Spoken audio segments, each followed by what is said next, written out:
This movie is a prime example of introducing something to a society that later normalizes and even welcomes something created in the name of keeping the people safe, only for it to be the perfect way to conceal someone else's crimes. You know, those things that seem beautiful at first, only to reveal themselves later as covers for some huge mistake. Yeah, this is one of those. A messed up system that gets used in the name of prevention that doesn't prevent much, but harms more is pretty much the crux of this movie. While it did have a good message, there were places that pretty much spelled the end for this movie. In this video, we're going to be talking about WTF happened to the Minority Report. Before we go into our explanation, we have a very small request. If you like our content, please support us by subscribing to our channel. This is a small click for you, but for us, it means a lot. Thank you. Let's begin.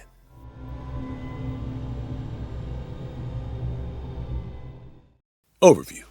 The Minority Report is a neo-noir science fiction film from 2002. Neo-noir films are films known for their dark, cynical take on crime, morality, and the human condition. The movie is one from Steven Spielberg's roster of various other hits. Even if this one didn't make it, it's also, surprisingly, one based on a short story from 1956 written by Philip K. Dick, exploring the philosophical debate of free will versus determinism in a high-tech dystopian future. Set in Washington, D.C. in the year 2054, a special police unit called Pre-Crime is established, arresting murderers and criminals before they commit crime. That's right, before they commit them. What's the guarantee here, you ask? Well, the system uses three people called precogs, who are genetically altered humans with psychic abilities. They're usually seen floating in a pool and producing images of future homicides. They're pretty much considered infallible, and the chief of this unit, Anderton, is one of their most fervent supporters. Now that the context is over, here's the deal. One day, the precogs get a vision of Anderton himself, killing a man he's never seen a day and a half in the future. Anderton is convinced he's being framed, but his team thinks otherwise and starts hunting him down. Now a fugitive, he turns to find Leo Crow, the victim in the vision. Through this, he learns about minority reports, which happens when one of the precogs has a conflicting vision of the future and hence offers an alternate version of events. Thinking this might be the thing that saves him, he kidnaps one of the precogs, a woman named Agatha. While they escape, Anderton and Agatha learn something rather concerning from one of the highest higher-ups in the pre-crime division. The director, Lamar Burgess, was involved in the murder of Agatha's own mother years ago, but was covered up as a discarded echo. He then set up a staged murder prediction involving Leo, who was actually a paid accomplice, to frame Anderton, and with that, discrediting him and protecting the secret. At the end, Anderton confronts Burgess, revealing the truth of this entire fiasco. Not wanting to either kill or spare him, Burgess decides to kill himself instead. With the conspiracy exposed, the unit is dismantled, the program gone, and everyone convicted on those charges is pardoned. The precogs are moved to a remote place to live their lives freely again.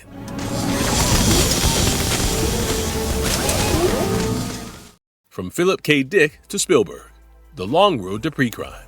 The creative process for this movie was something to be noted for all the right reasons. When Spielberg started, he told the design team to start making the 2054 futuristic world before the screenplay was finished. Instead of science fiction, the brief was future reality, guided and influenced heavily by extensive research from futurists and urban planners. This helped in directly influencing the story and set design. An example of this would be cars moving on 3D grids, inspiring the movie's vertical car chase sequence. The production designers even created an 80-page guide that documented every aspect of this future world, from architectural design to socio-economic and technological detail. The screenplay went through significant changes throughout the process. The original concept came from Gary Goldman, writing a 1992 draft, intending this as a sequel to Total Recall, a film from 1990 that was also based on a story by Dick.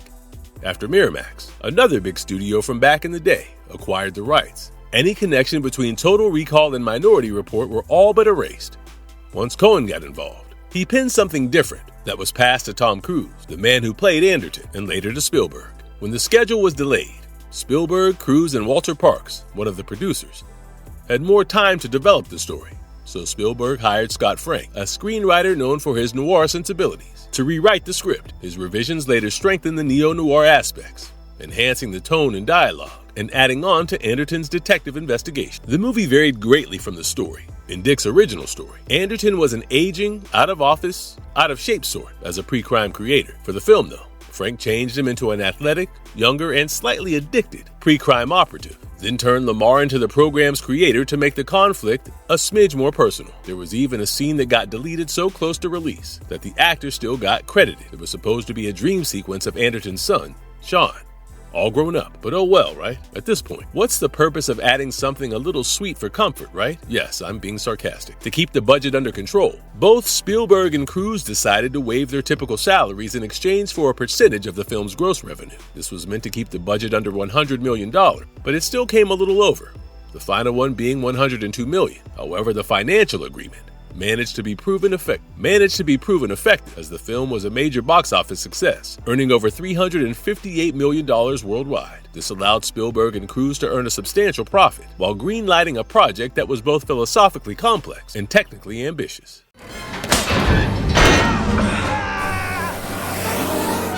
Casting Anderton, Tom Cruise's leap into tech noir. Cruz was pretty much the heart and soul of this entire operation, and he was the same, even off-screen too. During the filming of Minority Report, Spielberg expressed immense satisfaction with Cruz, telling interviews that he'd wanted to work with Cruz for many years and cherished their moments together. Yes, there were reports of on-set tension between the action star and the well-respected director in their 2005 collaboration for the movie, War of the Worlds. But that isn't seen during this project at all. In fact, Cruz himself was deeply involved in the script's refinement and was allegedly the one who brought the project over to Spielberg in the first place. Cruz's dedication to the role went beyond his standard performance as an action hero, embodying the flawed fugitive aspect of the character. His engagement with the material, combining a high-octane action star persona with the dramatic vulnerability of a grieving father, was critical to the success that the movie became. In fact, his commitment was so evident that even other cast members praised him for his artistic intensity.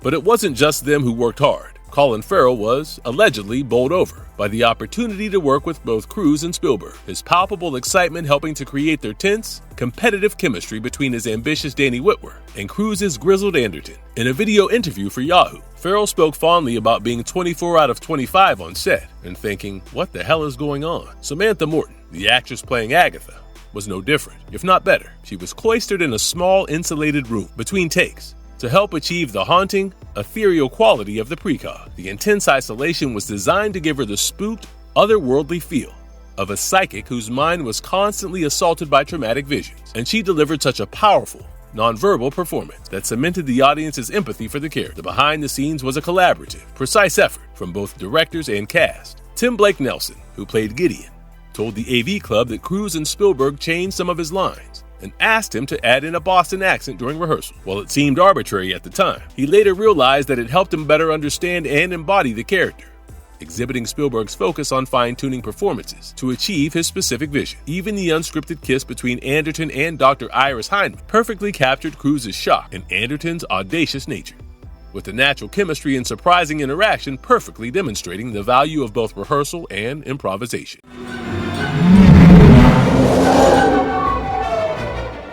Building 2054, pioneering futuristic tech and art direction. Building the future reality of 2054 was no joke. Spielberg made a think tank of people from multiple fields, from tech work and medicine to urban planning, to envision the world of 2054 with the goal to create a realistic future reality instead of an outlandish sci-fi world. And oh boy, they did that all right.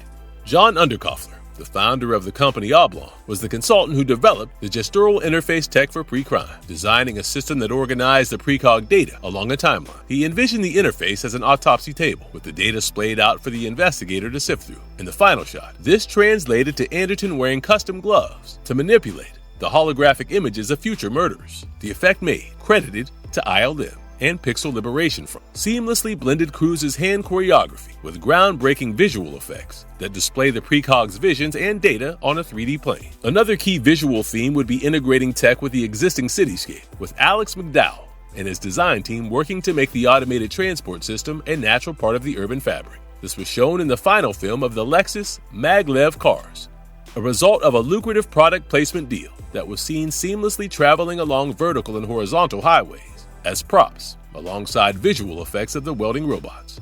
Creating practical props and grounded tech was also crucial for creating a believable and immersive world. One of these props was the electronic newspaper, also known fondly as the e-paper, which updated in real time as news broke out. Another key element of the surveillance state was the prevalence of retinal scanners. These weren't just large, institutional scanners, but were integrated into public spaces like the subway and retail stores, creating a constant, low-level sense of unease. Anderton even had to undergo an eye transplant, showing just how little personal privacy was valued. One thing that did catch my eye, though, is the spider drill. While they weren't in the original story, Spielberg wanted Anderton's manhunt to be visceral and immediate, taking inspiration from deep-sea jellyfish to design their glowing tentacles that scanned heat signatures and retinas in dark interiors, hence creating a practical, claustrophobic scene for Anderton to hide within. While a significant amount of technical work was involved, a harmonious balance was achieved between practical and digital effects. The production used extensive pre-visualization to map out complex sequences like the car chase, and Anderton's direct interaction with the pre-crime interface, allowing them to meticulously choreograph the shots and blend practical elements with CGI. Instead of solely relying on CGI, though, Spielberg tried using as many practical effects as possible, like Cruz wearing gloves to feel his way through the interface, and scenes like the prison sequence when Anderton watches the precogs were filmed using practical set pieces to create a claustrophobic and layered effect. Even the rain-soaked, often desaturated urban landscape with its gleaming skyscrapers were usually gritty, practical sets, with CGI used in elements like the vertical road networks, giving it the distinct neo-noir feel. It's okay. Fletch, easy does it, Chief.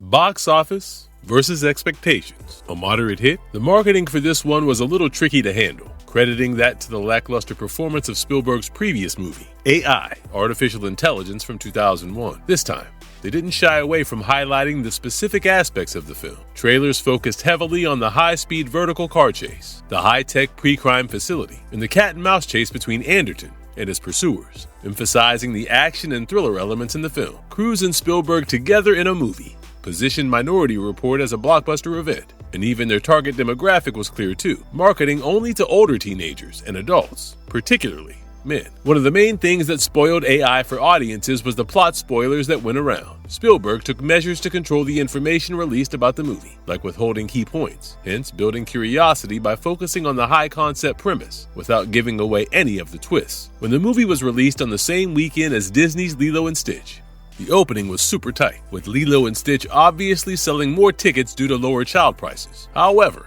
Minority Report had stronger legs international and outgrossed Lilo & Stitch rather heavily.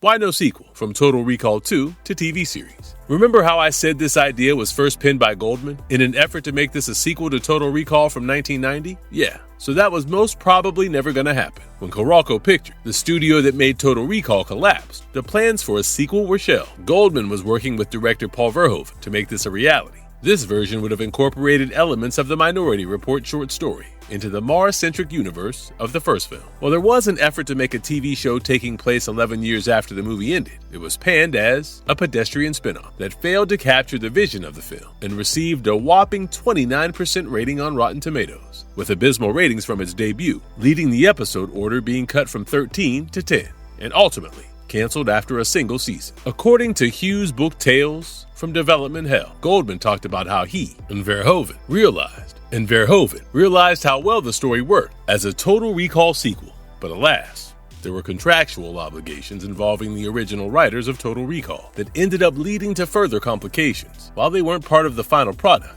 his observations reveal the intense and often rather frustrating process of Hollywood development. Despite the long, winding road, Minority Report managed to escape developmental hell to become the classic film it is today.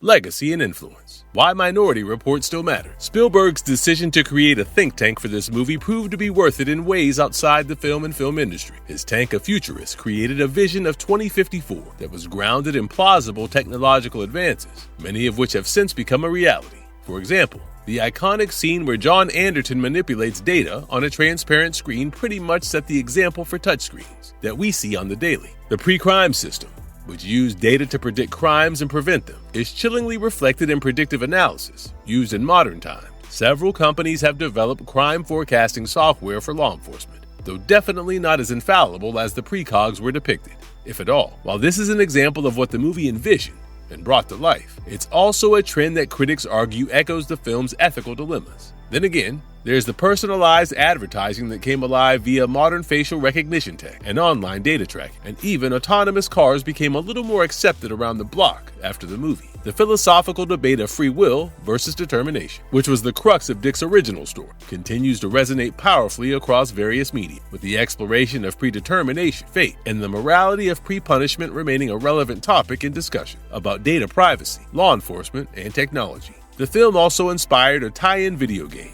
Minority Report. Everybody Runs for PlayStation 2, GameCube, and Xbox in 2002. While it didn't gain as much traction as hoped, it definitely gained some, demonstrating the film's pull beyond the big screen. The movie's sleek visuals and intense action also influenced later video game design. The film's innovative design and narrative have inspired countless designers, engineers, and storytellers. Many tech professionals have cited the film as a direct source of inspiration for their work. Its vision challenged creators to push the boundaries of what is possible, both in terms of storytelling and technology. Of course, we can't figure the neo-noir template of this movie. The film is and has been frequently cited as a masterpiece of neo-noir science fiction, setting a visual and thematic standard for the genre, with its moody, desaturated color palette and intricate conspiracy plot creating a rich, immersive world that has influenced the media in so many ways.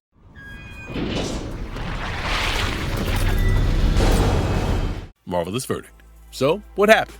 It's a movie that talks about how going too far into the future can harm those in the present. It's a movie that shows you the consequences of putting someone you trust on the chopping block to cover up your own mistakes. So, I think this is the only movie in this series of videos that I can confidently say, nothing happened. I mean, what's there not to like? This was a decent movie. A really good one, if I may. I can't really see anything wrong happening here, other than the obvious. The movie was acclaimed. Well, it received high praise from viewers, and is something I'd recommend to anyone into neo-noir or science fiction.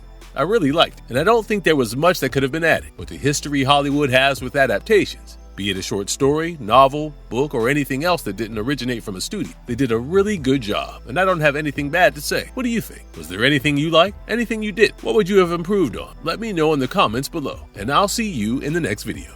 And if you liked our content, don't forget to leave a like and subscribe to us if you haven't already. Have a good one, and be safe. Thanks, everyone.